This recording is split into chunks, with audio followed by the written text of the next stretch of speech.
Abdullah meni telefonimni ochib qo'ya bolam.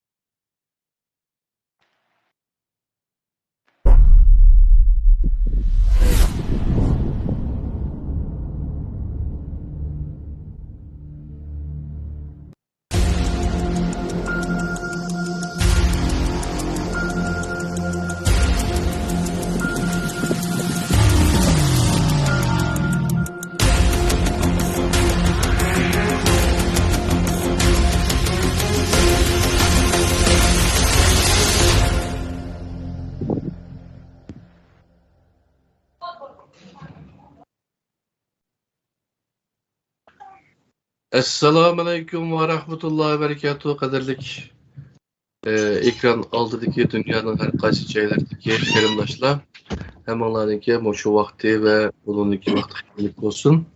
Biz Pidayla ekranida davom qilayotgan Qur'ondan nazar nomli programning 27-si.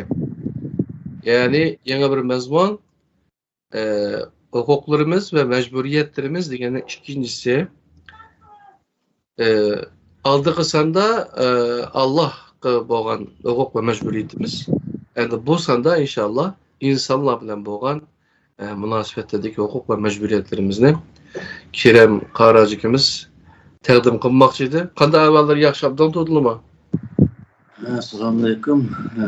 Qanday ahvallar xizmatulma?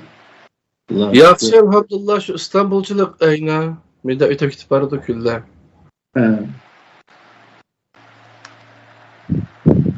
Şu degandek o'tgan soatda nayda qisqa mag'izli holatda taqdim qildilar. Yani bugun yana shu nimani davomlashtirib ikkinchi qism huquq va majburiyatlarimizda bizga nima Qur'ondan oyatlarni, dalillarni, durdanlarni akeldilar. Qani marhamat. Assalomu alaykum. Dunyoda barcha joylardagi hurmatli qarindoshlar, hammalarga shu vaqt xayrlik bo'lsin.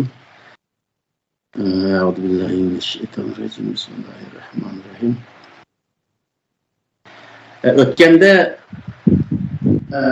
bu huquqga qarshi turgan bo'lgan o'tirib qo'ygan turlarning bir qismi birisi ham Alloh bilan inson o'rtasidagi, inson bilan boshqa maxluqotlar o'rtasidagi huquq masalasi bo'ldi. Hamda hozir taqdim qilganimiz inson bilan insonning o'tirishga huquq, inson bilan bir inson bilan bir to'plumning o'tirishga huquq, bir to'plum bilan ikkinchi bir to'plumning o'tirishga huquq, ota-ona bilan bola o'tirishga huquq, er bilan xotin orasiga huquq deganga o'xshash shu huquq to'xtalamiz. Agar bugun tugmay qolib qolsa, kelar qatimda oxirgi nima davomlashtiramiz yana.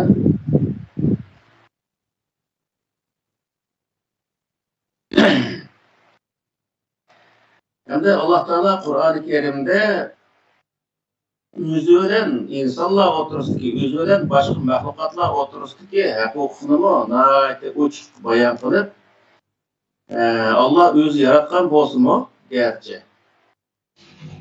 Ama ben yarattım derken onun zulüm kılmaydığı, adalet bilen muamele kıldığını Kur'an-ı Kerim'de bayan kılan.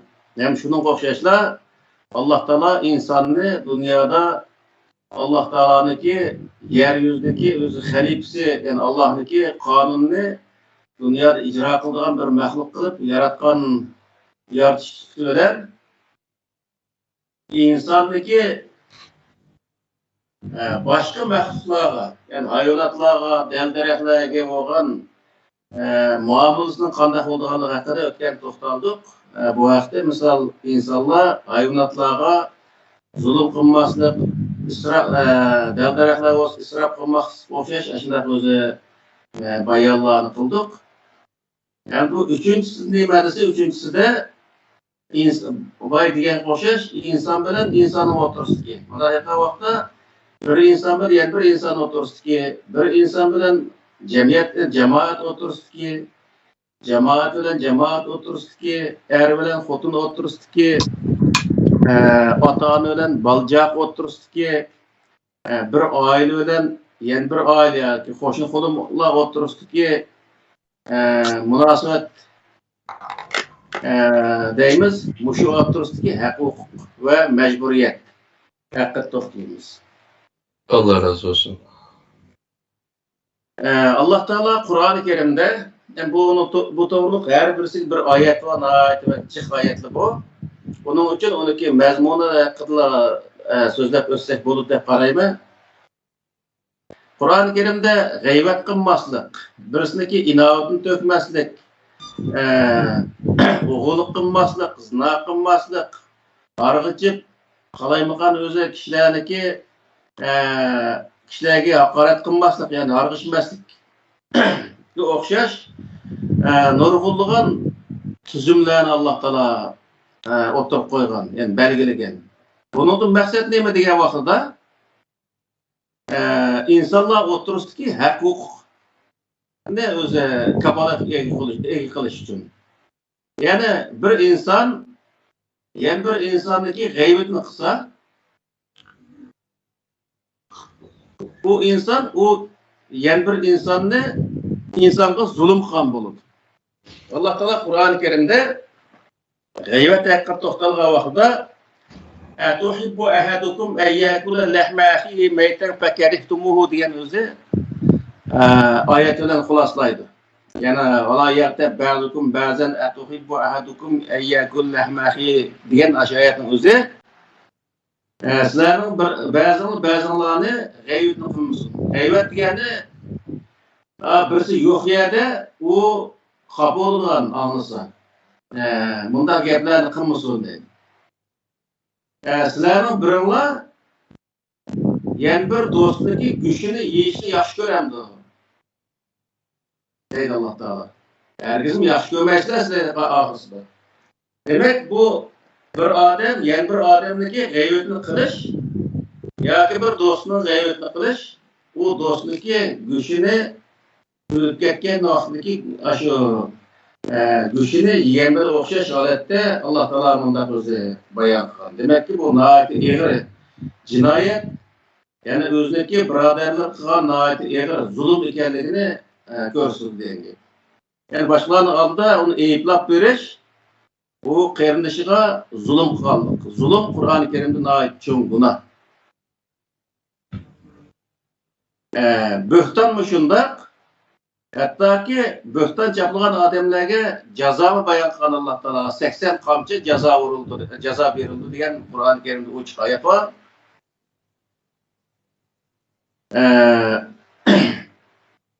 Xuddi shunga o'xshash birisi yana birisiniki yuz obro'yini to'kish, mol mulkini o'g'irlab olish, iffat nomusini oyoqosti qilish yoki uning nomusiga tegish, yana birisiniki bilim doirasidagi ishlarga kirib olib, balki o'ziniki doirasining sirtidagi narsalarga hujum qilish yoki bilarmanlik. Diniy e'tiqod jihatda o'zi bir dinda bo'lsa, boshqa dindagilarni haqoratlash, boshqa dindagilarni kamsitish, kiyim-kechak sohasida bo'lsa, birisiniki kiyimniki uzun qisqa bo'lishi yoki odamniki kiyimning yarashmaslik qarta uni g'aybatni qilib, vaylul likulli humazatil lumaza degan oyatda shuni bayon qildi. Kishilarning oldi keyindan o'zi uni masxara qilish,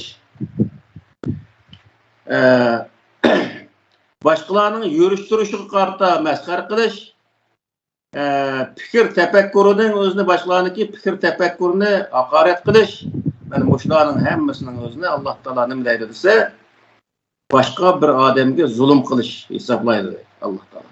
Hammasining oxirisi berib zulmga yotadi. Zulm bu Allohning oldida nihoyatda cho'ng jinoyat hisoblanadi.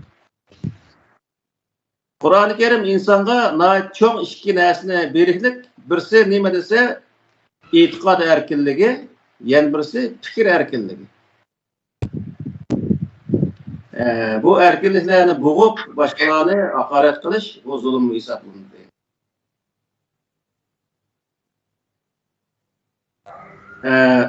Her kişi muşu nərslərini özüneki iffət numusunu qoğdaş, inavutunu qoğdaş, mal mülkünü qoğdaş, özüneki bilim dairesini qoğdaş, bilim dairesi içinde söz kılış, özüneki iqtisadi qarta kiyiniş ve muşuların hemisi nimet ise özüneki hukuk dairesinde hareket qılıqı hesaplanır. Yani bir adam özüneki inavutunu qoğdaş için hareket kılışımı özünün hukukunu qoğdaş için hareket qılan boludu. Özüneki hukukunu qoğdaş Allah Teala'nın alında bir köreş hesaplandı buna hatta vaxtida doğru bir köreş qılıqı hesaplandı. Ama başkalarının hukuk dairesi kiriş, başkalarınınki hukuk dairesi tecavüz kılış hesaplandı. Tecavüz kılış zulüm hesaplandı. Hem de bu asasen birkaç türge ne kılıdan bölümde bay degende şahsiyle yani bir şahsi ikinci bir şahsiyedeki hukuk tecavüz kılış. Ya ki bir şahsi bir cemaatdeki hukuk tecavüz kılış, yani bir cemaatni eyiblaş, bir cemaatni öz hakaret kılış, bu mu özü bir cinayet hesaplandı. Ya ki bir cemaat ikinci bir cemaatni bir mezhepkiler hazırda vaxtda ikinci bir mezhepni hakaret kılış, bu cinayet hesaplandı. Hakaret kılmasın onun ilmi asasda. Bununki ideologiya sahasındaki yoki ish faoliyat sohasidagi ishlarga ilmiy asosda uniki xatoligini ko'rsatish bu to'g'ri bir ish. Ammo bu yerda uni haqoratlab qilish bu jinoyat hisoblanadi. Bir partiya hozirgi vaqtda ikkinchi bir partiyada shunday qilib haqorat qilishmi u jinoyat hisoblanadi Qur'oni Karimning o'zida. Partiyadagi xato tarafini ko'rsatib berish to'g'ri ilmiy asosda ko'rsatib berish to'g'ri bir ish hisoblanadi.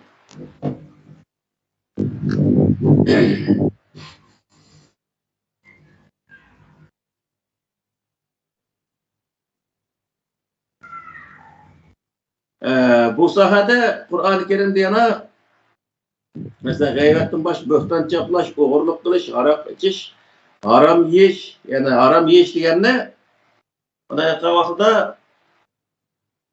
bu ko'p bunun dairesi. Birsiniki iqtisodni, yani pulni o'g'irlab elib yeyishning o'zi harom yeyish kirdi.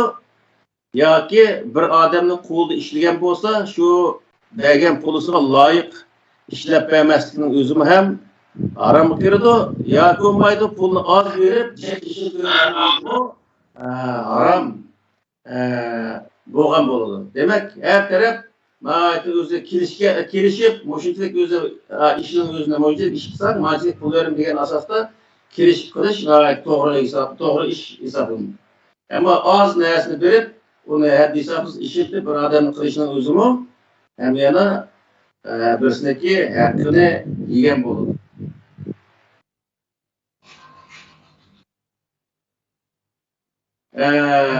Tekabburlik qilish, boshqalarni bearam qiladigan ovozlarni gap qilish, mana bularning o'zimi ham nima kiradi desa, boshqalarning huquqiga tajovuz qilganlik bu hisoblanadi. Boshqalarni tekabburlik qilish, boshqalarni ko'zga ilmaslik apurdi, boshqalarni ko'zga ilmaslik ruhiy jihatdan unga zulm qilganlik bo'ldi.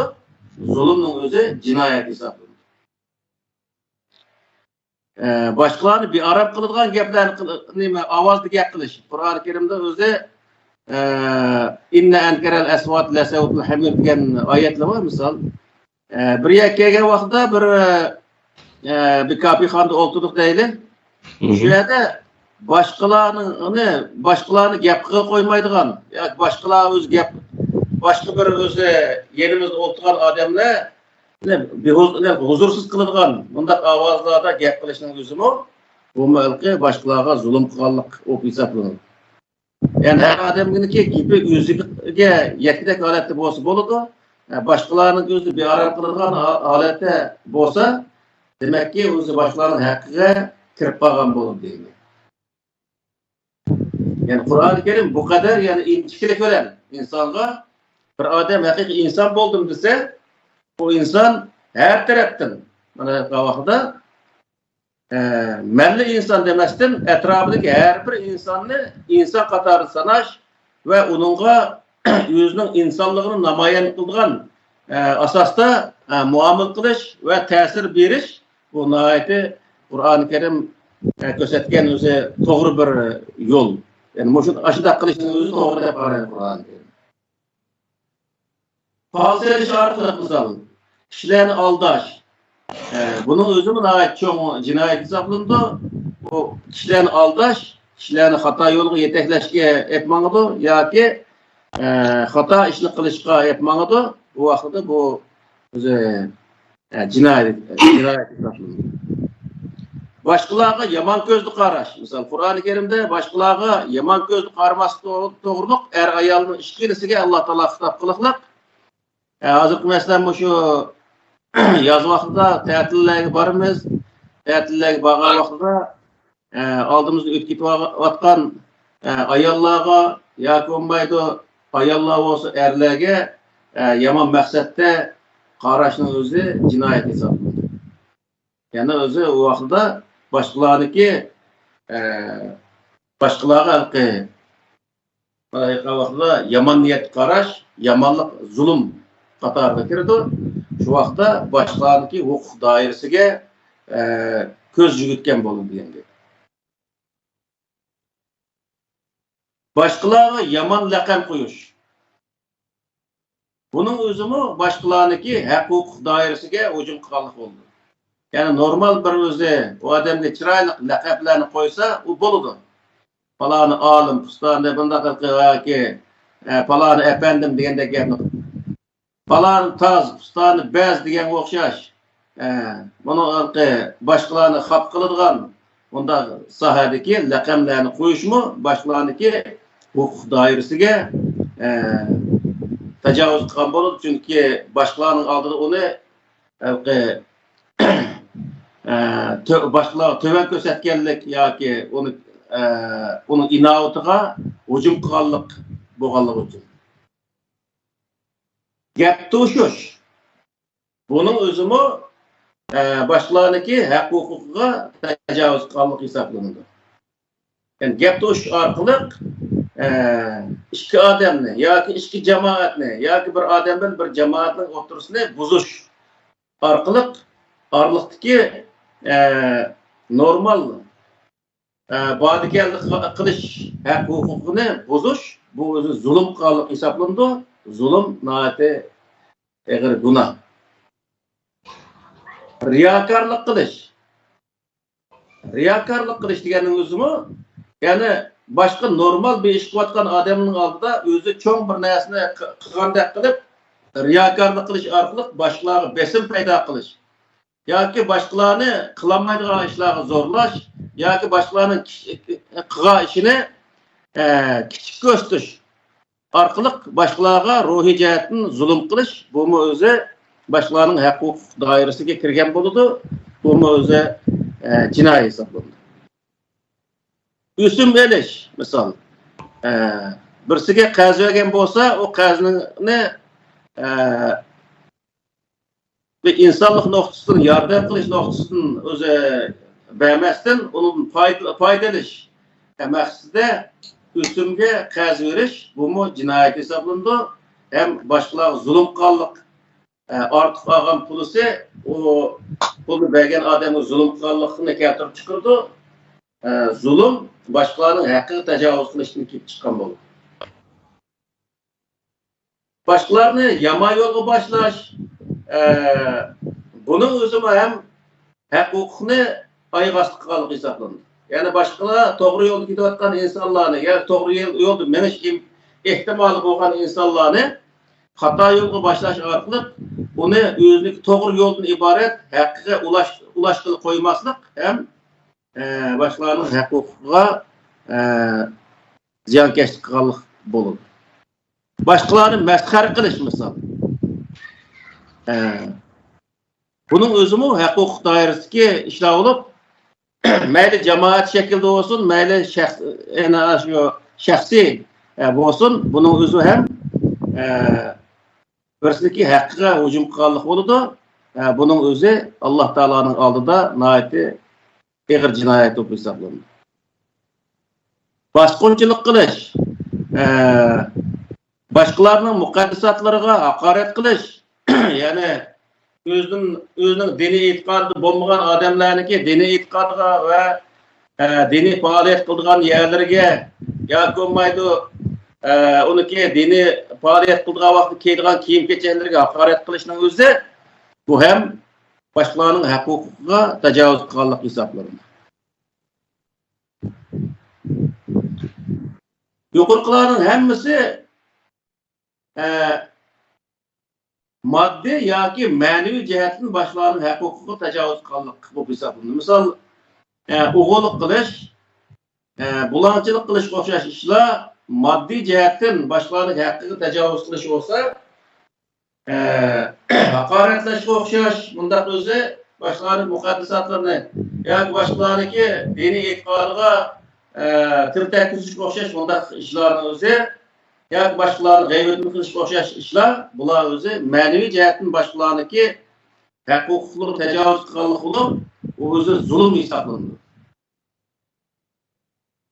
Endi bu yerga majburiyat nima degan vaqtda, majburiyat mana shu yuqorqi ishlarni qilmaslikda ching turish har bir inson va o'ziniki huquq doirasidagi narsani qo'llashga ham ching turish bu o'zi har bir insonning majburiyati hisoblanadi.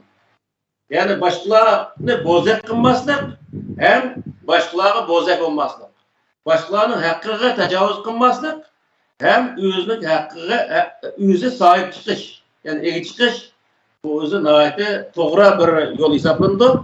Ammo o'ziniki huquqiga ega chiqmaslikning o'zimi ham o'ziga o'zi zulm qilganlik hisoblanadi Qur'oni Karimda. O savri qildim deb o'tirish xato. Hozirgi vaqtda hukumat va o'ziniki huquqlarga tajovuz qilinsa, hukumatga da'vo qilish orqali o'zining huquqini qo'g'dash bu to'g'ri ish hisoblanadi.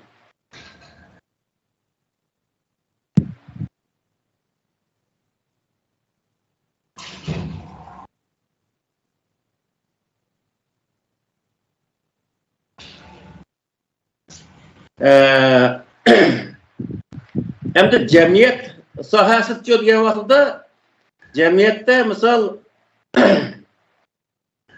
o'ziniki huquq doirasidan yoki o'zining inovatidan foydalanish orqali bir qism o'ziniki do'st birodarlarga adolatsizlik, ya'ni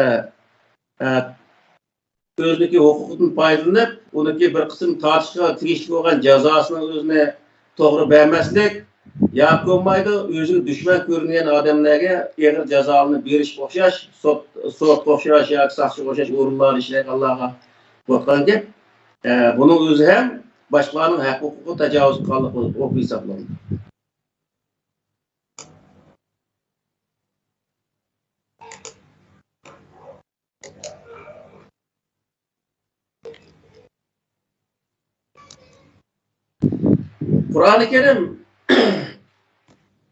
Qur'oni Karim her bir inson o'ziniki huquqini to'g'ri qo'g'dashni insonlikni namoyon qilganlik deb qaraydi Qur'oni Karim.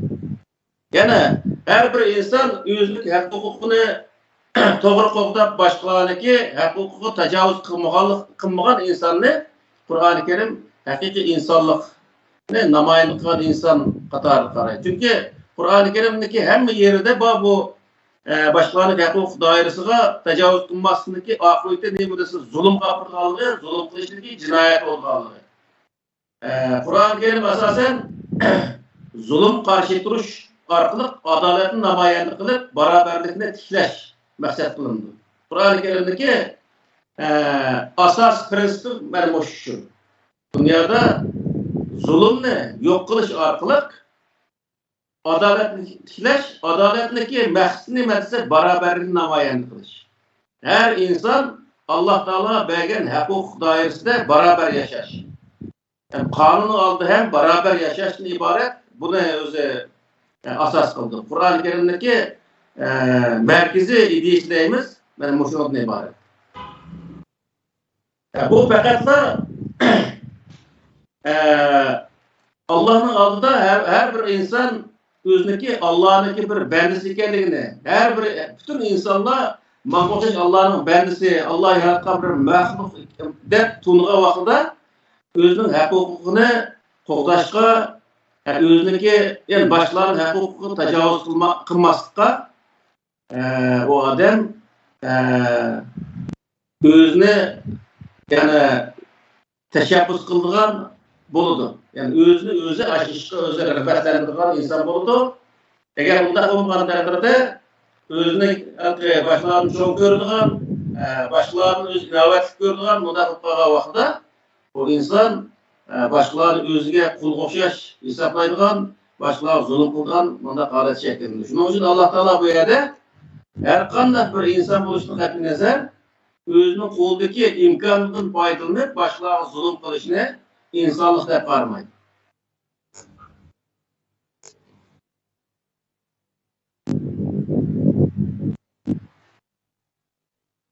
Yani şununla asasen mecburiyet qatarida insanlık mecburiyetini ada qilishni teşebbüs qilib buyurup Allah Teala nima deyilsa her qanday yerde haqni so'zlash. Mayli başkalar xolisin, xolimasin, qulil haqqi ve men şa'a felyu'min ve men şa'a felyekfur degan oyati var. Haq sözünü sözle, işlensin özünün işi. Ama senin vazifen nima degan vaqtda haqni so'zlash. Adil buluş, sehi buluş, tirishchan buluş, mehribon buluş, pokiz buluş, yaxshi ish qilish, rostchil buluş, vafodor buluş, mard buluş, yaxshi ishda aktiv buluş, kechirimchan buluş o'xshash shunday nurg'un prinsiplarni Alloh taolo o'tirib qo'ydi. Buning hammasi nima desa, bu inson o'ziniki haqiqiy bir insonlikni namoyanda qilman desa, mush ishlarni qilish kerak degan gap. Shunday bo'lgan vaqtda bu inson boshqalarga zulm qilmaydigan, u boshqalar faqatla undan yaxshi bir natija yutadigan bir inson bo'lib chiqadi degan gap.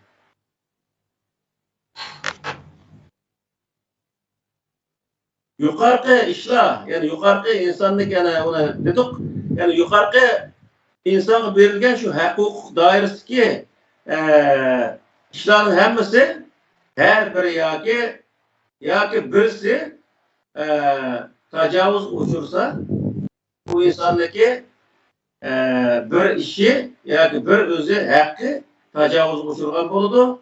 O insan zulüm kılıngan buldu. O zulüm karşı köreş kılış o insanın mecburiyeti hesaplanır.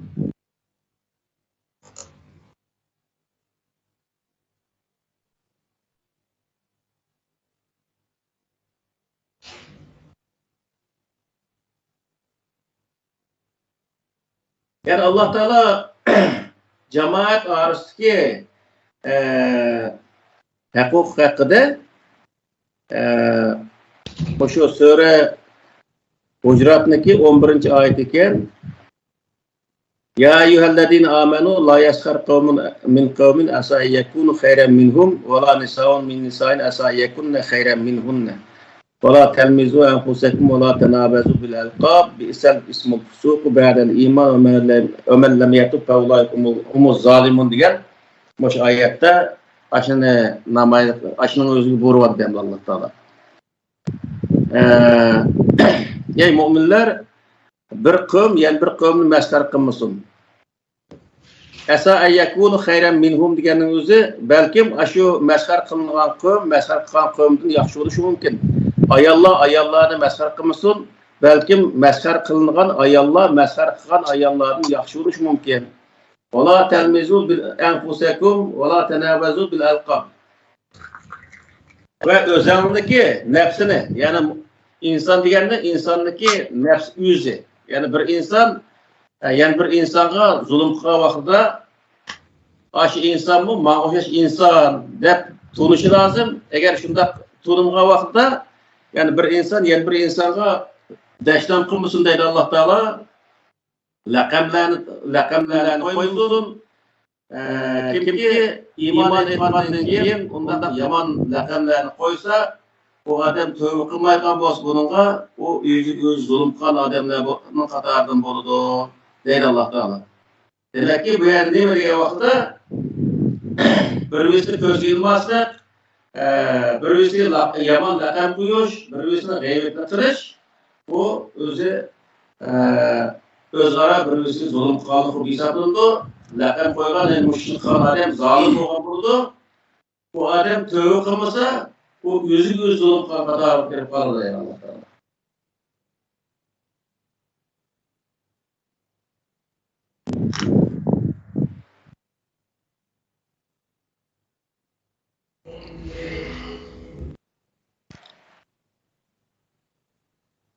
Endi bu huquqniki yana bir o'zi nemasi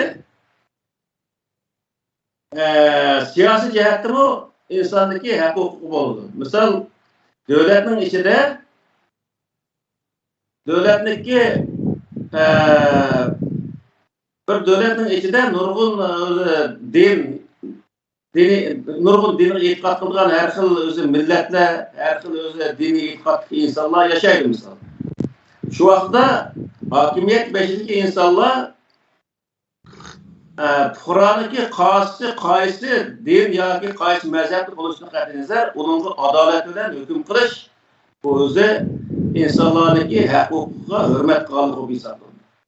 Agar adolat bilan hukm qilmay bir o'zi musulmon mamlakati yoki musulmonlar chiqarib yashaydigan mamlakat bo'lib, bu yerda musulmon bir odam hokimiyatning beshiga chiqqan vaqtida boshqa dindagi insonlarga so'l ko'zil qaraydigan, ularga loyiq bo'lgan haq, yana o'rinni bermaydigan, loyiq bo'lgan ishni bermaydigan bundaq bir harakatlarni qilsa, bundaq bir ishlarni qilsa, bu odam zulm qilgan bo'ladi.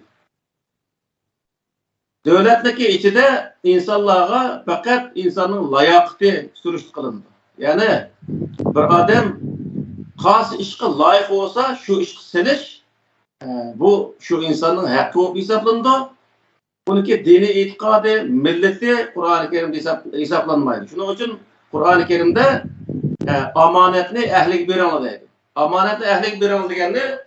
Kim kandak özü işe layık olsa o işine şunu beriş. Yani hödüsünü çıkarlaydıgan, şu işin ehli boğan adamga şu işini beriş Kur'an-ı Kerim gösterken prensip olup hesaplandı. Eğer onu şu kılalaydigan, hödüsünü çıkarlaydigan adamı beğenmey, başka adamı berip bu işini bozup koysa, devletini yoki vayron qilsa, o adam jinoyatchi, xiyonatchi bo'lib hisoblanadi. Shuning uchun bu Qur'oni Karimda devletning ichida hech bir zaman din surishti qilinmaydi, layoqat surishti qilindi. Layoqat bir ishga loyiq bo'lgan insonni u o'zining loyiqli ishga sanmaslik, yani yoki shu ishni bermaslik, bu bermagan odamniki o odamga zulm qilganligi hisoblanadi. Bir odamniki besh namoz o'qishi, ya'ni besh namoz o'qishi bilan o odamniki bu odam taqvo bir inson, mushuning o'zini davlatning beshiga akasi bo'ldi degan bundaq ko'z qarashli bo'lish, bu to'g'ri bir ko'z qarashli bo'lmaydi. Mayli besh namoz o'qiydigan odam bo'lsin, mayli o'qimaydigan odam bo'lishini qat'iy nazar, davlatni to'g'ri boshqaradigan odam. Besh namoz o'qiydigan odam davlatni yaxshi boshqarsa, o odam qilish kerak yoki o davlatni besh namoz o'qimaydigan birisi o davlatni yaxshi boshqaradigan bo'lsa, u boshqarish kerak. Ya'ni davlatni kim to'g'ri boshqarib, davlatniki o'zi taraqqi qildira oladigan nima xalqning o'zini to'g'ri yetaklab mang'alaydigan bo'lsa, shu odam davlatni boshqarish to'g'ri bo'ladi. Millat davlatni boshqarishdan iborat huquqni o'zini shu odamga berish to'g'ri bo'lgan bo'ldi deydi. Yani bunu o'zi davlatni boshqargan shu reisdan boshlab toki odatdagi bir ish egasiga qadar kuchga ega. Yani bir shirkatniki boshlig'i bo'lsa, o şirketning boshlig'i madem taqvo odamga bir odamni ishga ilish emas, bu odam şu shirkat kelgan vaqtda bergan ishni qilamamdi, qilamamdi. Buni surishti qilish eng to'g'risi bu bo'ladi. Bu adamdaki namaz okuması, bunu sürüştü kılış, o adamın hakkı emez. Yani şirketteki işini ölçüsüne çıkarıp çıkarmamalı. Onu doğru kılmamalı. Yani bu şunu özü sürüştü kılış, onunki hakkı diyengi. Yani onunki dini itikadını, yani milletini sürüştü kılış, yani o devletin içinde bu bir hata bir yol değil.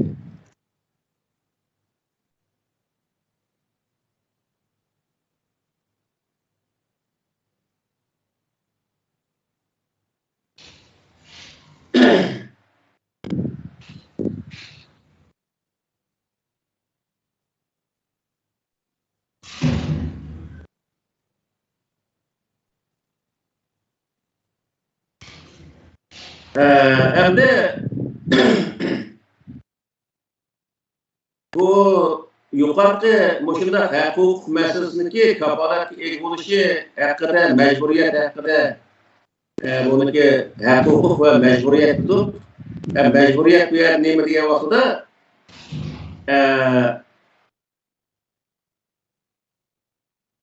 işinin beşlik insanlar özündeki mecburiyetini biliş, yani bu yerlik nesli diye vakıda bay degenge okşaş, işini kim doğru kılalaydı, cahil kılalaydı, şunu ehlim ehlemez mi onu sürüştü kılış, işindeki beşlik adamdaki hakkı o bir hesaplandı. Hem o işini ağan adam, onu kılalan kılanmadı, o mecburiyetini ada kılalan kılanmadı, o adam onu özüne onu namayende kılış, o adamın mecburiyeti o bir hesaplandı. Yani bir kısım adamlar buldu, tüzük biraz bilmeydiğin, onundakin özü hem işini kılalayım dediğin bir insanlar buldu ki dünyada. Bunda kılış, özünük hukuk dairesinden çetnegen, özüge layık bulmayan işlağa başvurgan adam bulup, o eğer kılanmasa, başkalarınınki hakkıga, yani o adam pul töyleydi misal, kılanmagandayken, onunki hakkı tecavüz kılan, hakkını öz nahak ağan insanlar olup hesaplandı. Onun için bu ülke Avrupa bir sistemini işletkenken bu işler her kadar bir işle kılımendiyse onunla kelişkin var mı değil de kelişki yok dese aşına okup aşına kursu oldu. Şu kursu okup aşına layık adem okup geldiydi. Şunu kursu okup onu özümüzün layıkını toşkası vaxtda kesek şu işi kiralayımız misal. Doğru. Şunun için ben kılalayma emez, onunki bu kılalaygan işini dokumentalını deydi, şu özünün kulda bir dokument buluş gerek, bir öcet buluş gerek, ispat buluş gerek bana vaxtda. Ona ait doğru oldu.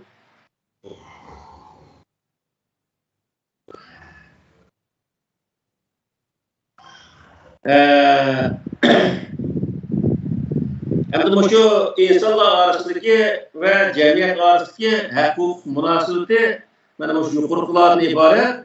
Yani bu naite sözde her birisi naite uzun sözleşti orkin bu. Asasen bu şu prensipler asasen kısak hem de cemiyetteki özümüzdeki şahsiler arasındaki hukuka kapalet kılan bulunuz.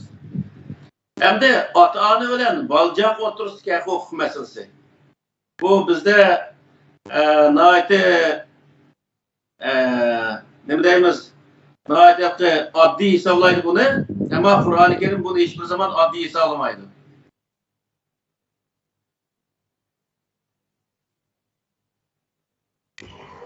Kur'an-ı Kerim'de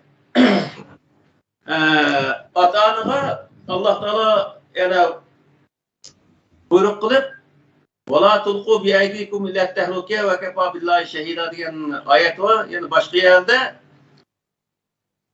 özünü ve ehlini, ailesini halak kılan insanın mı zalim insanlar bağımı diyen sahada ayet var.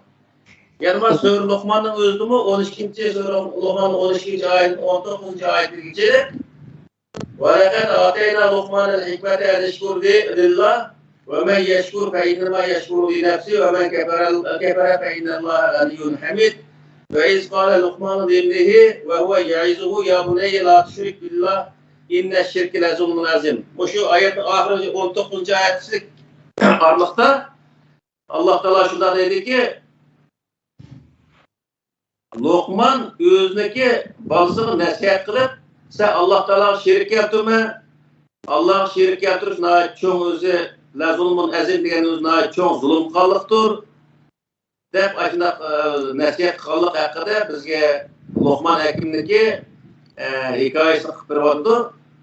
Onun ahırısında Allah Teala ve veseydel insan bivalideyi hemeletu ummuhu vehnen ala vehnin ve fisaluhu fi ameyn ve nişkurli ve livalideyk ileyyel mesir diyen ayette yani biz insana atalarımız arlık nasihat kılışının özüne doğru gördüğü Allah Teala. Ne için diye vakıda hemeletu ummuhu vehnen ala vehnin o balını anası aciz durup şu acizin üstünde yani o balını kosak götürüp bu işte tutuklalık için. Ve fisaluhu piyameyni ve o balındaki ağırlışı anısını yani anısına imiştin ağırlışı işkicil, boğalık için. Yani işkicil anısı imişti onun özüne birisini kosak götürüp tuğdu ve bu şekilde ecrini kalık için o balısıga şu anısı ata-anasındaki gibi yaxşı götürüp için Allah Teala ata-anı boğan adamne balcağı kalığı nasihat kılınlar dep biz ata-anındaki vazifesi katarda bunun özüne ata-anının üstüne koyduk deydi. Bunun iki məqsədi var idi Allah Teala. Biri yani şükürli, ikincisi vel-valideyk. Birincisi Allah Teala o insanı yaratkanlığı, ikincisi ata-anası o balını tutkanlık karta Allah'a şükür kılış məqsədi muşunun özüne ata-ana balcağı nasihat kılışının özüne biz ata-ananın üstüne şüküldük. Hem de ata-ana kanundaki nasihat kılsa o bana eli veriş gerek mi o? Ata-ananın doğru deyip eli veriş gerek mi diye vakıda ve in cahadake ala en tüşrike bi ma leyse leke bihi ilmun fela tutihuma ve sahibuma fid dünya ma'rufa ve tabi sebile men anabe ileyye sümme ileyye merci'ukum fe yunabbi'ukum bima kuntum ta'melun diye ayet bayan kıldı. Eğer sizin ata-anan seni bana şirk keltirişke mecburlusa ma leyse leke bihi ilmun o şirk keltiriş üçünse hiç nesini bilmirsen yani onun hiç qanday asasını bulmasa o vaqtda fela tutihuma o ata-ananga itaat kılmısan bolur. Ve sahibuma fi dünya ma'rufa o vaqtda ata-ananga suquşamsa degan vaqtda suquşmaysa yani. Yani ata-anan bilen yaxşı ötüşün gerek deydi Allah Teala. Ama onunki seni hata yolu başladığını menişini bulmaydı. Lekin ata-anan meni hata yolu başladı deyip onun suquşup kılışını bulmaydı deyin gibi. Yani bu yer şunu devat dedi ki ata-oğullarımız muş yoldu menimtike deyiplekin meniş bu doğru emas deyin gibi. Eğer ata-oğullarımızdaki manga yolu doğru olsa devam kılmamız manga yolunun içinde hata yerleri olsa o hatayı düz tutmamız eğer tamamen hata olsa onu başkaça özü doğrulap meniş doğru geldi deyin gibi. Yani özü bizde bu işler nahayet köp bir adam bir gapni kısa sınıfın burunu hiç kim bilmeptiken mi onu? Sen de bilip kaldın mı? Onu Peygamber Aleyhisselam bütün peygamberler diyen ki öz vaxtda bu işine okşaş. Şundak özü hakaret kıldığı işler var. Bunun için özü her bir insan özündeki manga yolunu tekşirip duruş, hata yerleri tüz tuturuş. Bunun özüne ata-ana miyaki çoğunlar mandak devatı olmuş, doğru koşaydı deyipla onunki doğruya hatalığını bilmeyli meniş bu hata bir iş geldiğini Allah Teala bayan kılmadı.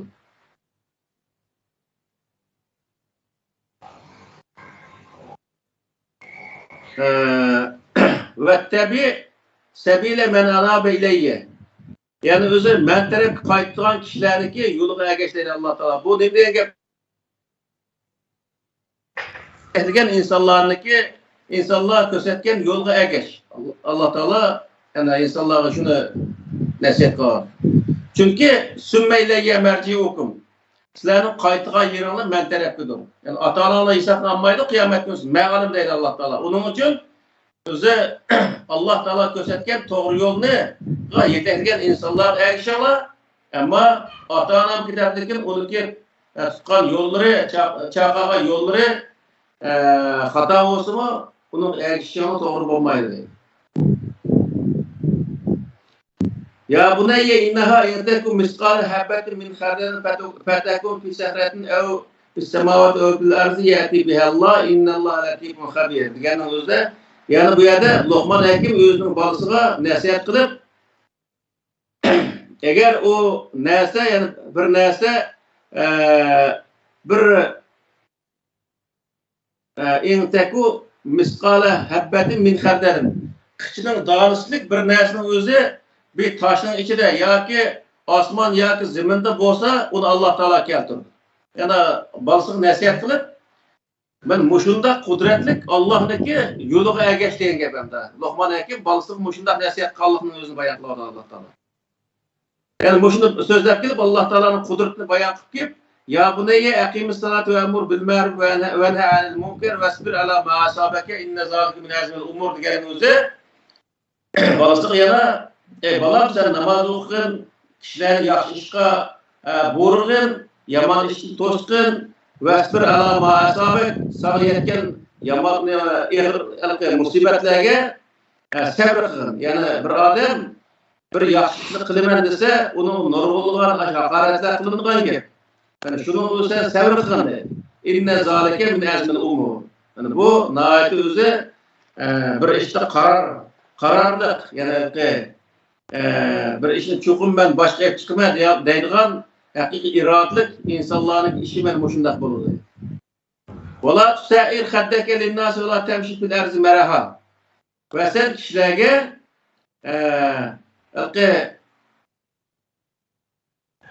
yana qopig'ini suzib, wala tusair khaddaka lin-nas deganing o'zi bu yer ma'zunda, lekin buniki mazmuni yani boshqalarga ko'z kelmagan qatorda kapağını süzüp qarma. Valla temşikün erzimeraha. Ve zeminde sen körenler bunda kınma. Yani insandaki körenler başkalarına köz ilmiğe şekilde qaraş, başkalarına zulüm peyda kılgan gibi.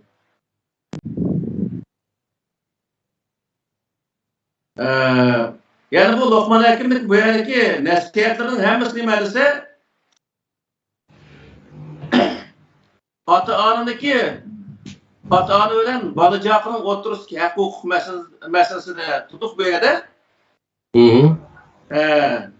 Yani birinchi qilgan ish nima ekan degan vaqtda ota-ona bir bolaniki egisi bo'lgandan keyinlar birinchi qilgan ishi bolani yaxshi tarbiyalash bo'lganligini.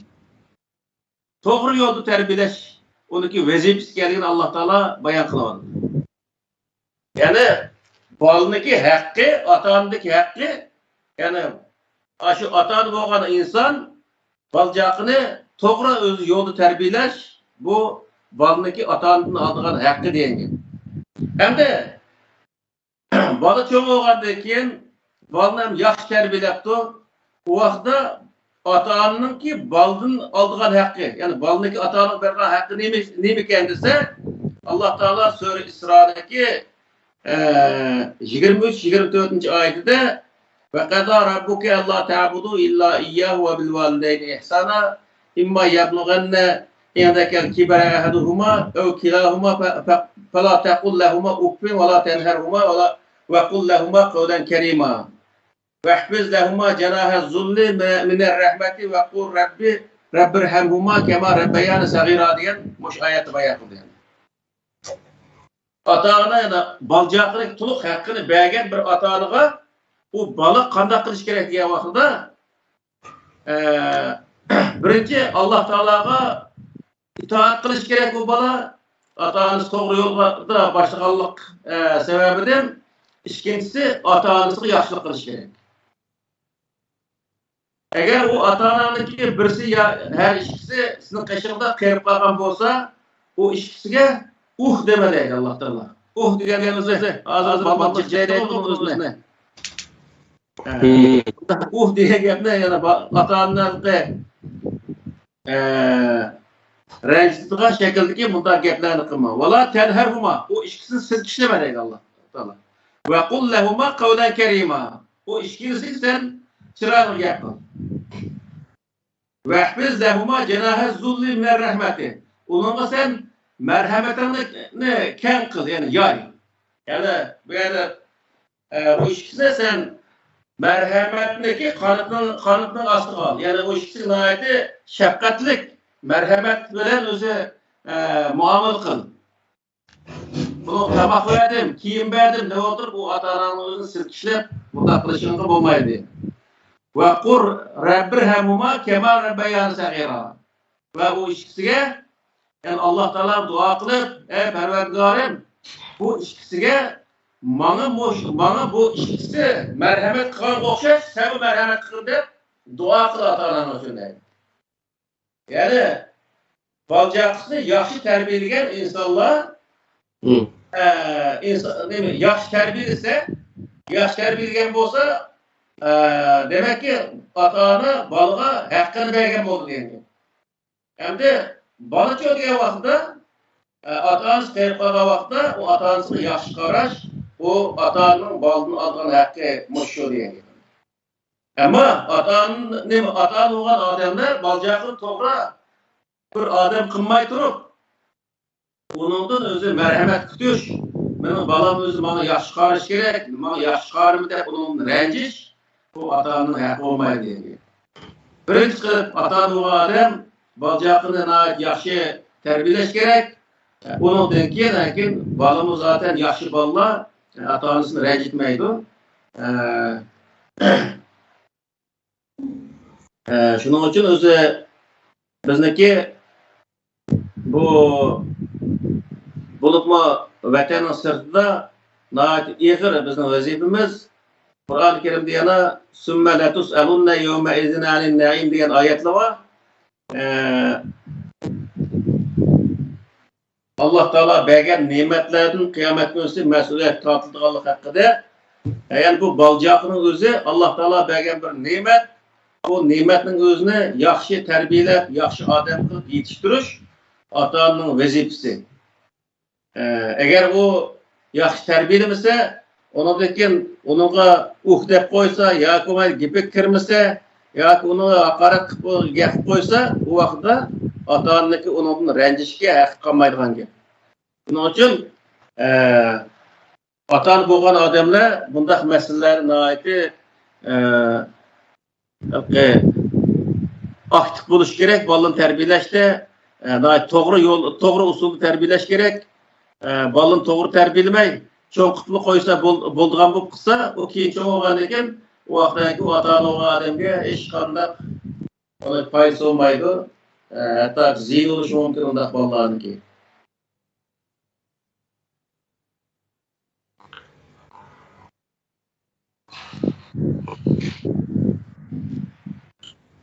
Allah razı olsun. Yani demek ki Kur'an-ı Kerim'deki Allah'ın bizim insanlar arasındaki hukuk münasebetlerine hem ata-bala oturusundaki er-xotin oturusundaki münasebetlerine aniq belgilemelerini koygan ekan. Ama er ayol oturusundaki münasebet biraz çoğarak çıkarak gap keladi. Buni kelar qadam to'xtatib qo'ysak nima bo'ladi? Mayli qilsak bo'ladi. Hem aile, nikah, ondan keyin degandek shu. O talaq masalasini kichik keladi demishiga. Talaq masalasi deymiz, nikah masalasi deymiz. Onun mehr haqqı masalasi deymiz, ajrashish masalalari deymiz. Mayli. Bayatım birisi sual. Sizin sual geldi mi? Bir daha kardeşim.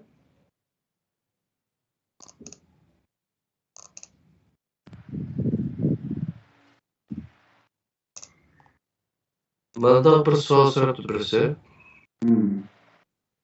Türkiye Pırağlı'da ötken iki Uygur arasındaki hak talep davasida ularning öz haqqini qo'g'dashdagi eng unumli qurol Sharqi Turkiston Ulamolar birligining hukm fatvosimi yoki Turkiyaning qonunimi deb. Elbette Türkiye'nin kanunu. O ölümalarının kulda işkandak bir kuş yok. Ulaniki işini hakkı koyduğun derecede. Onda koygandakin o devletin kanunu olsa o yerde o ölümal bir fetva soraşının özü bir doğru bir iş emez o. Yani o Türkiye uluslararası demokratik bir devlet. Bunda yerde bu devletin özü üstüne kılıç doğru. Özünün qonuniy manfaati texmi yaxshi kafolat ega qilish uchun organlar, ya'ni davlatningki organlar bilan maqsa bo'ladi. Endi biz shu qog'oz o'qiyotgan vaqtida Mahsumacım mush davlatniki siyosiy qonunlari, jinoiy ishlar qonuni deganda qonunning o'zini eqo'l o'qil deydi-ku. Bu davlatniki qonundagi haq-huquqini bilinglar. Şu boyunca iş kısanlar devletin aldığı yani cinayet ötkazmagan bo'lsa, o'zining haq-huquqini o'zini qonun orqali qo'g'dashni o'rganib deydi-ku. Endi bu yerda qarindoshlarning deydiganimiz shu. Shu Turkiyada yashaydigan bo'lsin, yoki dunyoning har qanday yerida yashaydigan bir odam bo'lishidan qat'iy nazar, bu davlatniki qonunni o'qib, o'rganib qo'yish lozim. Siyosiy qonuni, jinoiy ishlar qonuni, haq talab qonunlari deymiz, ashunday nurg'un o'zi oila qonunlari deymiz, shuning hammasini o'qib qilsa, u yerda ondaki kallasida bir narsa bo'ladi, yoki bir ishni qismi o qonunda mandaq belgilangan deydi u yerda. Belgilangan degandaki shu bo'yicha ish qilsa, o davlatga hech qanday bir davlatniki bir cheklimga uchirmaydi. Agar o cheklimga uchirgan taqdirda to'g'ri ish qilganligi uchun o davlatniki oldida yana qonunning oldida yana aqlinib chiqadi onda odamlar. Shuning uchun qonunni o'qib qo'yish to'g'ri, o qonunni davlat o'zi tuzgan bilan butun insonlar o'rtaq barobarlikni ishitish maqsad tuzgandan keyin adolat ashari degan. Yana adolat deganda bir davlat ichida tuzilgan qonunga hamma insonlarni o'xshash o'zi shu qonun oldida o'xshash muomala qilish bu adolatni barpo qilgan bo'ldi. Shuning uchun bir davlat turib, bu davlatniki bir qonuni, uning ustiga sotchilar hamma narsa turibligin, u yerda u uning o'zini boshqa bir insonlarni so'rab yurish, o bir ahmoqona ish. Ham namoz yoki tarat farz qancha, ro'zni qanday tutamiz degandek ish bo'lsa, diniy saodatdan so'rash bo'laverdi endi. Hamma o'g'ilib oldi yoki uni haqorat qildi. U vaqtda Qur'oni Karim nima aytsa, u jinoyat deb hisoblaydi. Jinoyat tugadi. O'zlik haq-huquqni qo'g'dayga shu bo'lsa, hukumat oldiga olsa, ma'lum meniki meni haqorat qilib, bunday o'zi qildi. Degandan keyin uning haq-huquqi tajovuz qilgan bo'ldi, hukumat uningga jazo qo'ydi. Shu vaqt jazo qo'ygandan keyin, u jinoyatchimi, ishga chiqib unda jinoyatni o'tkazmaydigan bo'lib, u to'g'ri yo'lga mangdi. Biz qanchalik jinoyatni yo'shirgan sari, jinoyatchiga yo'l qo'ygan bo'lamiz. Jinoyatchiniki taxim jinoyat o'tkazishiga yo'l qo'ygan bo'lamiz. Shu vaqtda jamiyat tartibini buzishdagi shartlarni hozirlab beramiz. Onun uchun biz bir odam bizni ursimi, biraymoş ursimi, uni hech qilmay, davlatniki qonunlariga uyagar bu arz qilishimiz kerak. U albatta do'kchakmi, u yerda o'ziniki shu jinoyatniki jazosini tortib, ikkinchi qayta men to'xtab turay, qani ursa bo'lmaydi deb aytib, ikkinchi qayta o'tkazgan jinoyatniki olib berish lozim bu. To'g'ri. Ama bizdeki qarindoshlarimiz orasida qibek mehribonlik tutib ketib, ba'zi ishlarni o'zini hukumatga ma'lum qilmay qolishtirib olgancha. Masalan, shu nimada Turkiya bo'g'ashini olmoq, masalan, shu bir qism bulanchilik qo'shish ishlarini olmoqda, uni yo'shirib berib, jo'rab qo'yishlar, unda qilish hech hojat yo'q. O jinoyatning birisi shu yerda tutilib, jazosini chekkandan keyin qolgan jinoyat o'tkazish ehtimoli bo'lgan insonlarni to'xtab turib, bu bo'lmaydigan deydi. Shundan o'zi keyingi insonlarning jinoyatchi bo'lishining oldini oladi. Doğru. Şu Kur'an-ı Kerim'de ne deyilirse sınıfı ortukunun bozu mu gerçi. Onunla özü hak tutu deydi. Bunu diye gepirse mesela benim bir balamın öz cinayet ötközgen bolsa balamın ayağı tıkıştırıp, mağaraya tıkıştırıp, at kununu üyevet etip, mat kununu üyevet etip, bunun turmuş olmamısın de. Bunda bir adil bir devlet olsa. Bunda kılışım hata. Bu yavaşlık böyle bir cinayetlik cezasını çekiş gerek. İkinci katım o cinayet ötkezmeydi. Doğru. Ballarımızda biz şu içimiz ağırsa birinci katım cinayet ötkezge basılır. Şu cinayetin özü paşkısak ikinci katım o cinayet ötkezge petnamaydı yani. Şunun için bundan kışlarda meseleler yoksa nihayette adli insanlar tarafından halkısa tutulgan aletler de kılması lazım insanlar. Doğru. Şu devlet, şu adaletten berpa kılış için kanun organları şuşun ba. Şu yüzümüzdeki kanunu, hukuklarını yaxşı bilişimiz gerek. Hem bu dersleri kılıştık sebep şu Kur'an'daki hukuklarımız. Değil mi? Mecburiyetlerimizi uçalı tolup ada kılalayımız. Üzümüzde kanda hukuklarını bilgen vakitte o bilim bizde boğan deyinki ondan keyin başkalar bizni boza kılanmaydı. Başkalar bizim burnumuzga çölük ötküzüp yitilep mananmaydı. Nege man desi şeye manmayız. Şundaq-ku. Şunun için bugün vaktımızda bu derslerimiz. Hukukni bilişdeki maksat mı? Hukukni bilgendeki yıllar mecburiyet onu geldiği yüzündü. O mecburiyet ne bu diye vakitte? Şu yerdeki hukuk dairesinde hareket kılışka o adamın özündeki bir mecburiyet hesaplandı bu. Doğru. O vakitte özünün mecburiyet o hukuk dairesinde özünü hem koğdayalaydı, başkalar hem zarar vermeydi o vakitte. Bu özüne ait doğru olduğundan gibi. Şu anda bizde alimler, mullamlar, yakın mesela dini, ziyaliler, zatlar bek yaxşı bildi dep hemme nersini aşılardan soraydigan aş patvaga döngep birisi manda patva bas onu apırıp yeni bir öylemadan soraydigan ayında kılıp en yuçuk yeni giyen tip şunu oylaydigan manda bir xil 220'çilik adetlim bağım diyor. Şuna bilip kalsam mağa egri keledi dep bilmey nima qilishni ko'ngildan bir gipi var ekan shu bilimsizlik nadonlik bext saodatdir deb shu ashunga o'xshash bilmagandikin deplar bizdan so'roq ko'tariladi unday ish yo'q aslida Allohning özün nayet dindar insanlar bu yerde dini alimlardan so'rab ketgan yerler bu hesaplandı bu. Bunda bir iş yok. Aşı dini adamın özü mü? Bu degeni bu sizdeki hukukun tecavüz kılan boldu bizi vermeyimiz buniki fetvasını verme hükümetke de. Deydiğinin oğluna aşağıda oturup fetva verir de bu insanların özü. Benim fetvarım nemi yara demeydi. Kavakıda.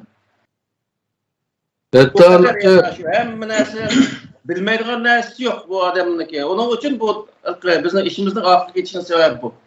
Çünkü her bir insan bundak nesi hukuk dairesinde özünün hakkını, hukukunu koğdaş ve başkalarının hukuku tecavüz kılmazsak bu hakta onu hem övünüş lazım hem hakkı tecavüzü, özünün hukuku tecavüzü uçurgan vaxtında o devletke o iş kandak bu eyip emez. Devletke erz kılış.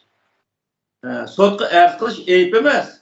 İkinci katım halkı cinayet ötkezmezlik için, yuçuk kaldırmaslık için bunu kılış lazım mutlaka.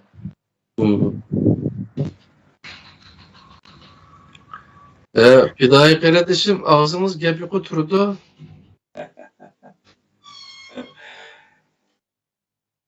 Selamünaleyküm. Bugünkü tema biraz takımda tomtak bırak bulandı. Aslında her bir mesele yoki misollarni keltirib turib yeysa takıma shunda ehtiyoj bo'lishi kerak temi lekin hamda boshqa taraflarga kiramisekmi bir qancha savol aqldan kechdi. Oldi bilan ma şeriatga baramdiq yoki davlatning qonuniga baramdiq degan tanlashning mas'uliyati shu boyatinqi Türkiye'deki ulamolarning oldiga berish bormaslik masalasidagi ko'z qarash. Bu vatandan bo'lingan bu. Qanday qilamiz? Allohning qonuni bilan mangdigan bo'lgan ekan biz shariat bilan mangmaydimi deb bu ulamoning oldiga borib Allohning hukmini so'rab, işte odatlangancha bu bir xil taqvolik yoki musulmonlikning ifodasi deyilgan. Yana biri agar kufr qonunining oldiga borsang Allohning qonuni hukm qilinmaganligi uchun sen başka şu küfrün kanunu razı olan olursan da xuddi uni dindan chiqib ketgandek bir ong bilan ajlar yedildi degan bizning an'anadagi tushunchalarimizda. Mo'shunaqa bir tushunchalarni oldi bilan keyingi savollar bo'lsa.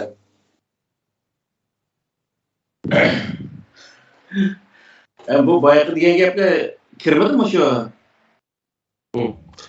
Men anaqa sizning degan gapga ben de acımı dede yaptım şimdi hayatımdaki misalını desem ben de şu komşu amca kızıl kiliş gibi alsak bu bombaydı deyip biz şu nikah bize toyumuzda kılan vakitte nikah verirler imam nikahı verirler şununla resmiye deyip onunla anı almastıkla bizde kulağımızı fısıldangan biz şu ucu bazı işlerini kılgan için. Kim bunda olgan çağda ondaki balı tokulsun o balı ya da resmiyet iyi olmaydıgan, nüfus aldıramaydıgan hayatı nurgun hem de işler kıyıl işlik geçiyor.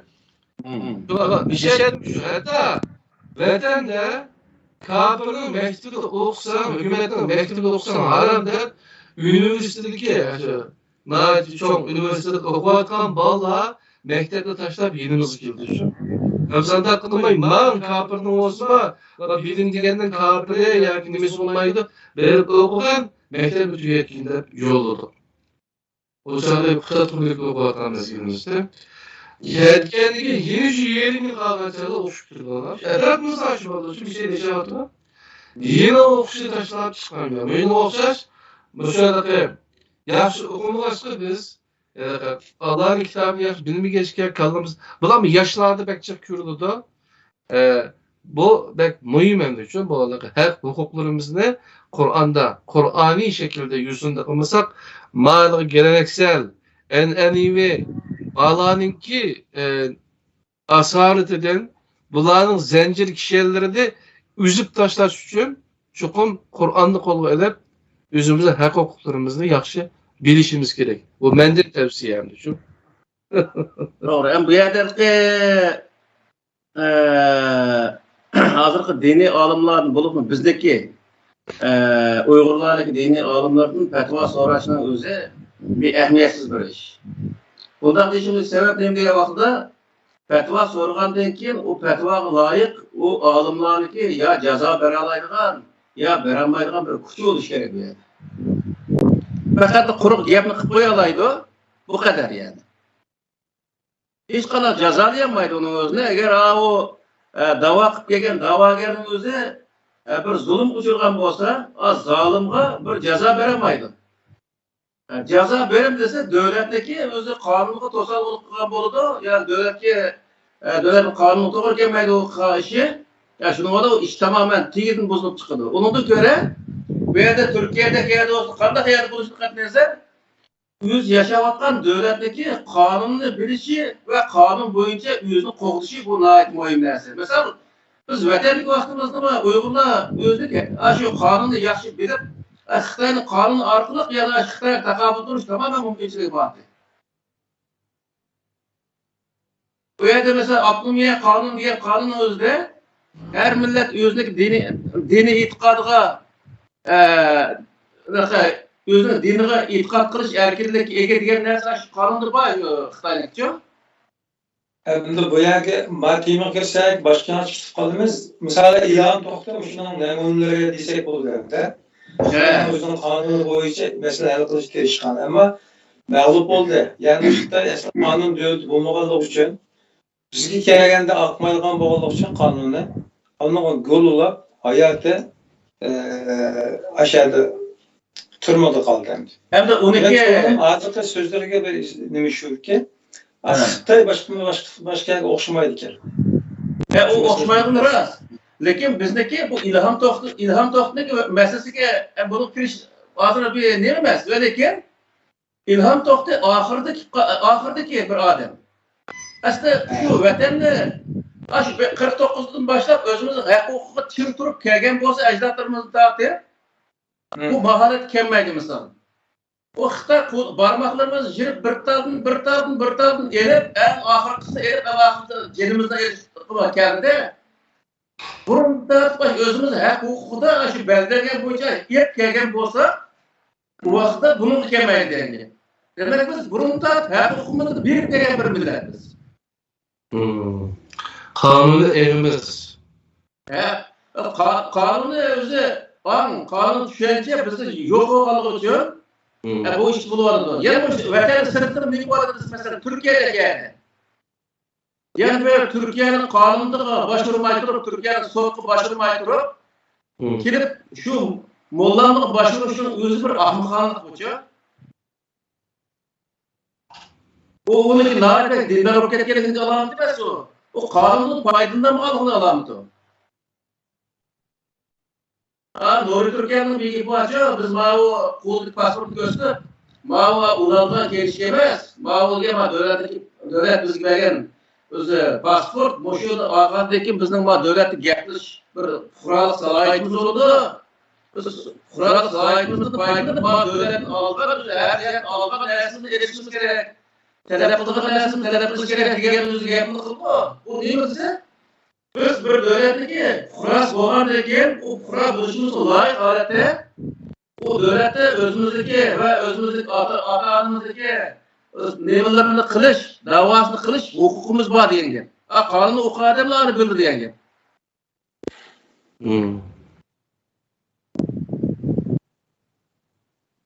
Hadi bana şu olan diye kelsak tunca Türk degan gapning birisi haq elinadi berilmaydi degan so'z edi.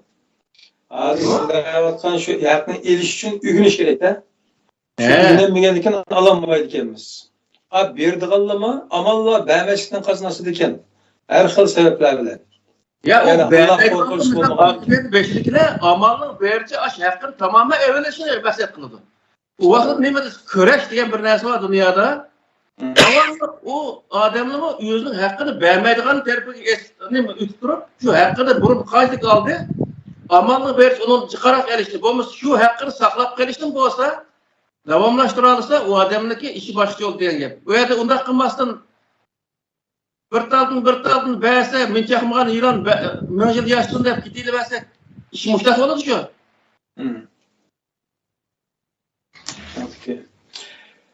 Hem de aslındaki temidiği alakalar ondaqda hozir xulaslasak hozir savollar yani bir insondan shariat qonuniga berish yoki yashayotgan davlatning qonuniga olg'a berish ikkisini tanlash masalasi e'tiqodiy masala emas manfaat masalasi deb aytsak bo'ladi. Yani menfaat meselesi sen bu lekin bu hukuk meselesi bu diyor devletlerin kanunu başvuruş hukuk meselesi bu. Okey. Onda olsa qaysi yo'l bilan ala alsak shuni qo'llansa bo'ldi ekan. Aşı hozirgi vaqtda davlatniki tuzgan qonunmi odatda o'ncha yil bir berbat bir qonun emas yo.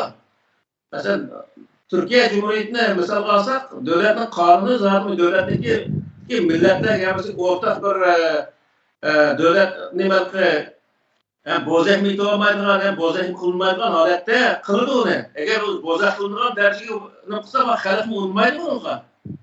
Onun kanunşunasını kılıp çıkartan neyse o. Onda olgandaki o devletteki kanunu başvuruş o hata neyse olmaydı.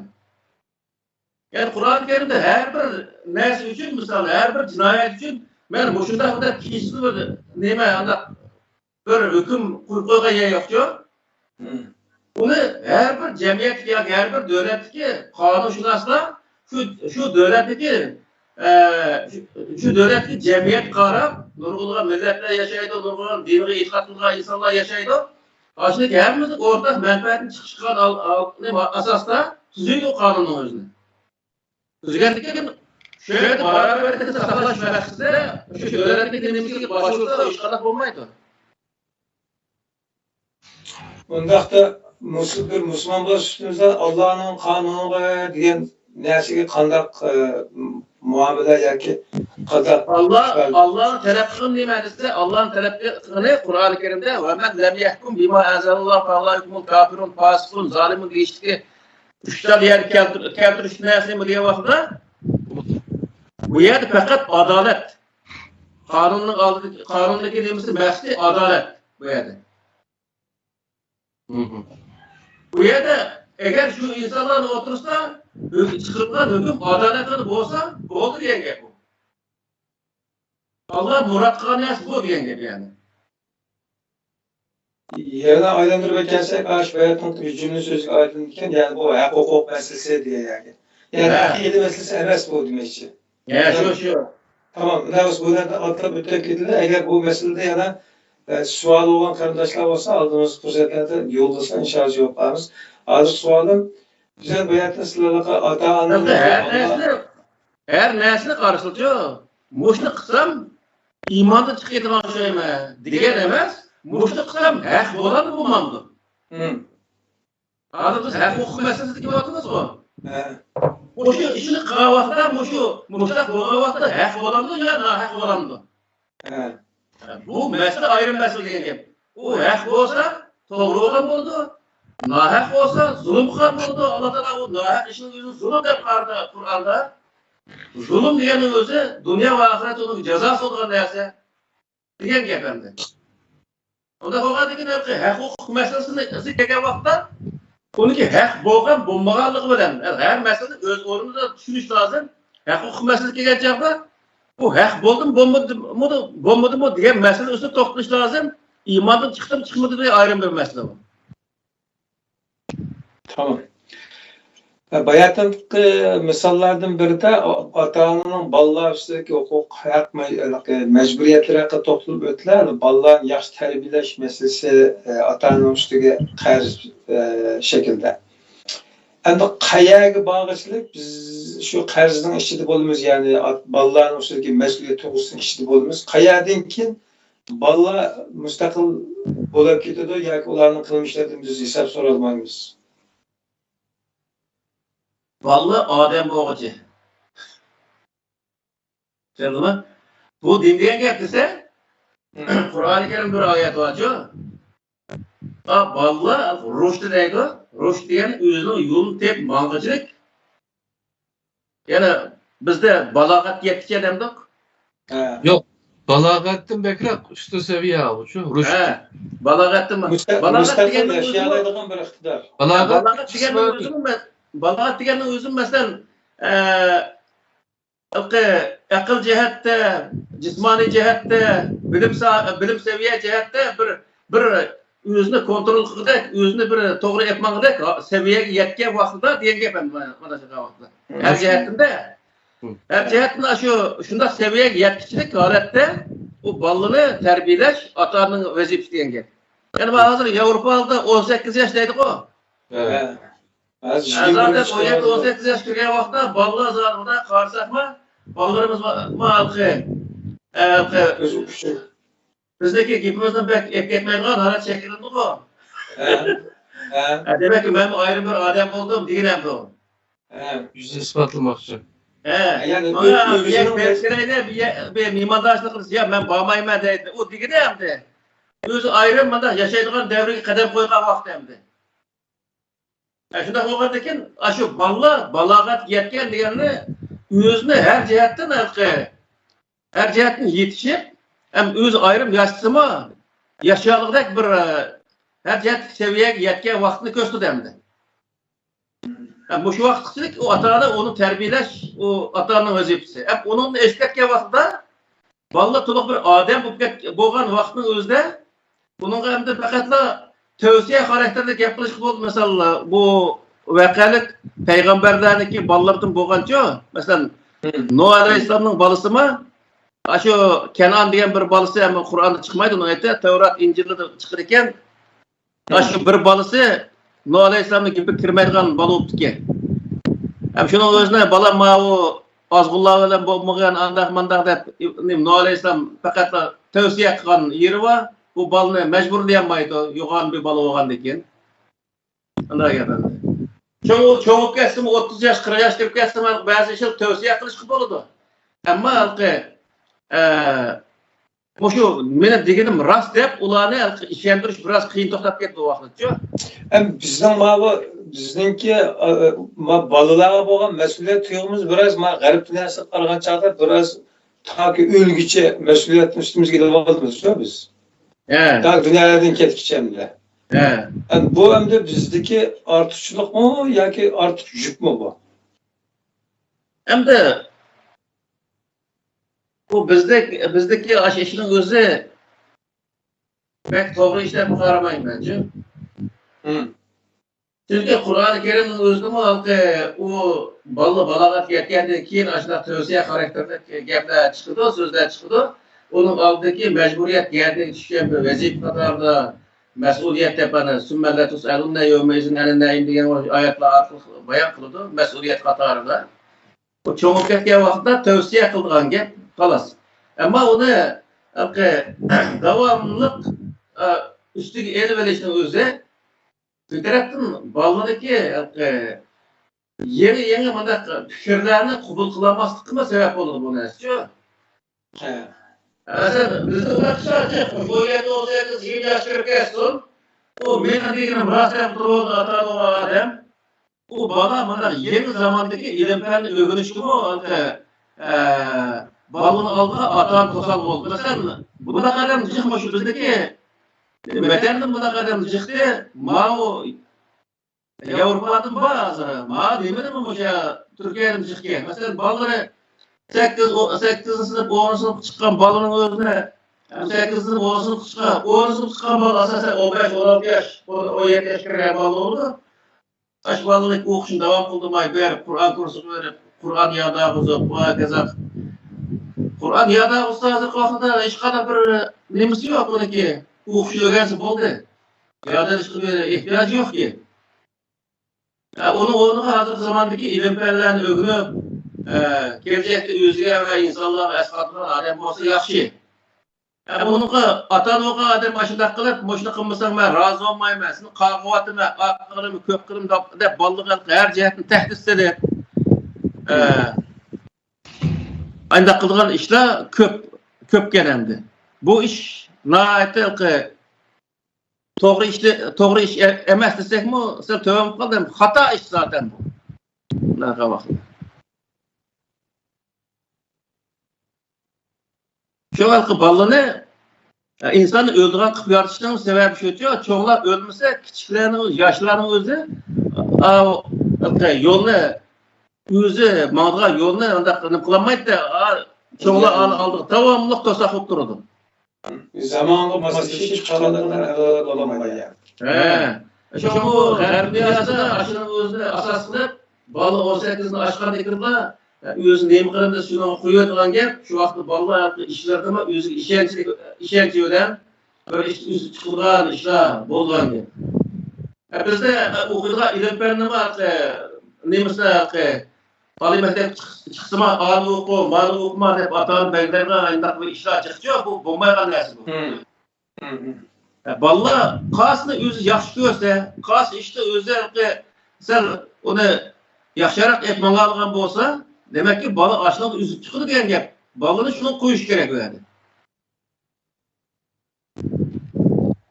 G'arb dünyasındaki en çok kuzurumun birisi, yoki ahmiyet verilen meselenin birisi, sen kim olmak isteysen, kim olmak isteysen, özünün işini tanışar, şu kimlikini tonup çıkıp, şöyle tepçiye deyilende en aldığın katara koyurken, katara olursa da ballara var. Muşun tersi yapıldıydı. Biz könlümüzdeki benim balam mandal bozuluk dedik, arzuyumuz kısayacağımız. Ama atalığa dedim bir bana yaxşı görüyorsunuz ya ki bana olsun saldak oldu derip mesele bir iş oldu. Öyle dedim. O balığa dedik. Bana olsa yaxşı olmaydı dep kılıç bu hata bir nesçi bu. O balığın üzüp çıkamaydı onu bir vahşi işlendi. Tamam, bir şeyde benim sorum şunçilik. Başka soru öteşinin arasında kalmadı çünkü mesele bu akide yoki başka mesele emas, bu faqat hukuk meselesi bo'lganligi uchun haqqini qanday hal qilish masalasida tadbirli bo'lish, bor imkonlardan, mavjud qonunlardan, atrofdagi kuchlardan, har narsadan foydalanish orqali o'zining haqqini qo'lga olish, kurash qilish bizdagi mas'uliyatga. Ben bunu düşündüm. Şu an başka sorularını yuttum.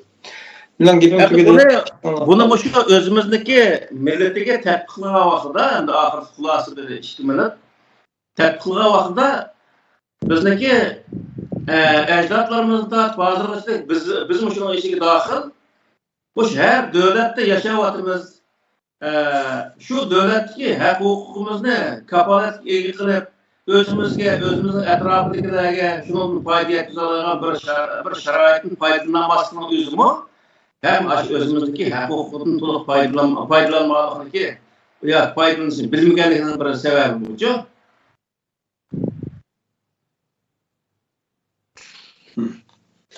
Yani şu biz buyurulan mesuliyetin birisini kılamaganligimiz oldu yani. Arzumuz. Eğer biz aşağı dünyaya kirip özümüzdeki mesuliyetini tanıgan bolsak, özümüzün hak hukuklarını bilgen bolsak, bugünkü günde biz bunda yaşap kalmayız. Biz özümüzün hak hukukunu bilmegenlikten, onun layıklarına töreş kılamamalıkken, hak hukukunu özü tartışıp koymalıkken, boşunda tutarılan gep. Kur'an-ı Kerim'de sadece o adetki bir gıybet şayet, ya ki mandak Ali ibadet közülmay mandak kararan tatip başkalarının hak hukuku tecavüz kalıp hep karar veriyor. Demek başkalarının şu derecelik ki en adil bir derecelik ki bir bizdeki bunu tecavüz dışında tatip aşinasımız dikkat kızarak bir anda yetişme geldiğimiz için aşı vətən mesela Abnumiyəni bəgən vaxtda qatil hukuklarını bəgən bizge. Onun tekin asta aşı 30-40 yıl 50 yılın içinde qatil hukukumuzda hep hazır qas alet geldi. Ben boşluğun hemisi özümüzün boşluğunun boğan nərsə. Bunun taraf başına çın turup bəgən bolsa eşatlarımız hiç olmuş şu vaxt bəgən hak hukukun hemisi saqlap qalanlar bolsun millet maharet olmayı deyin. Ben Bönkler'in eski 37 gün şikayet diye Bönkler'in özünü mi şikayet etmeyip düzeltenden? Demek şu vakti kirişin var eski olduğu şu, hep hukukumuzda şu vakti toplumlarının boğan eski diyeceğim abi. O hep hukuk meselesi insaniyetindeki mevcut buluş, bulmazlık meselesiyle beraber. Yani bir millet ya ki bir şahsi yüzün hep hukukunu tutuluş ve onu kodaş böyle bu hak hukukun duyamaz, koklayamaz meselesi mevcut buluş bulmaz bilen özün diyeceğim. Biz hazır özümüzdeki mevcutluğunu hazır oturup namaya kılamaya vatanımız özümüzün birinci derde hak hukukun duyamalımız ve onun için kreş kılamalımızın nedeniz bu. Meyle o ki kanun asasen olsun ya xelarat kanun asasen olsun. Hak hukuk dairesi doğru kreş kılamayan onda da bir insanlarız. Onun için hak hukuk meselesi şahsi neme dedi ama şahsi hak hukukumuz dağıtır millet sizlik boğan hak hukukumuz mu? Nâet ve güzel diyor bizlerce turunma bir nesi var ya bizde. Şu halkı hak hukuk meselesi pek küçük mesele emez. O halkı nâet aslında en çok mesele bu. Her insan özünün hak hukukunu tuluq edip yaşar, özünün mevcutluğunu tuluq namaya kılış ve devam kılıştaki özü birinci baskıçlar olup hesaplanılan gibi. Biz müştak kitilemezsek hak hukukumuzu verip sırtımı özümüz hak hukukunu alamayıp kitilemezsek neyim oldu size?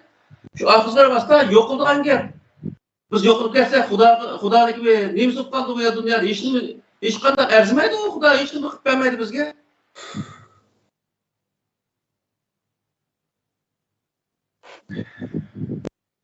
Şunun için ballarımızın tatip öğütülen dersideki en birinci dersideki bu şu.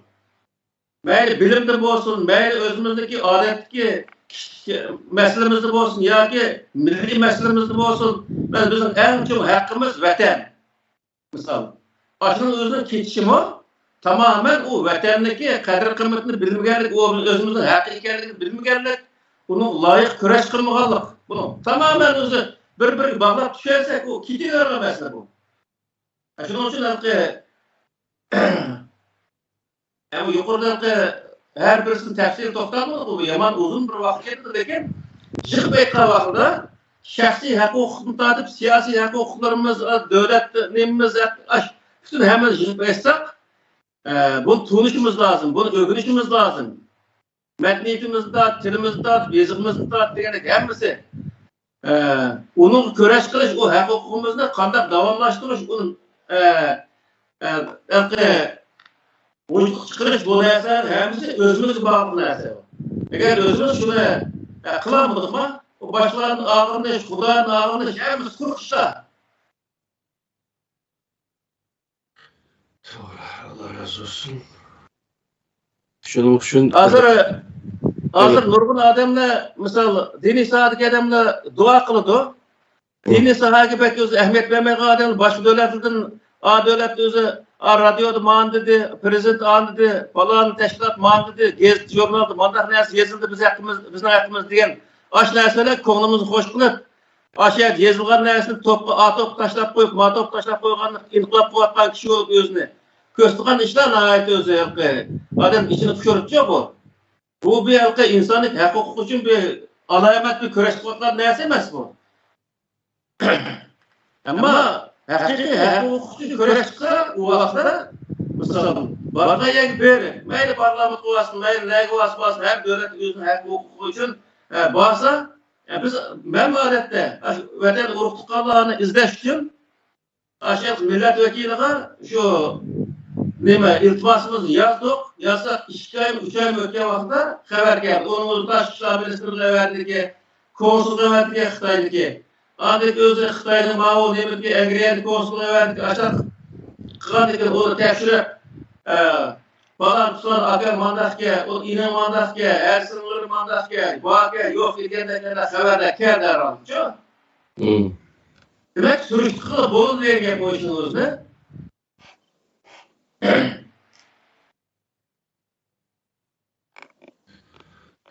Allah razı olsun.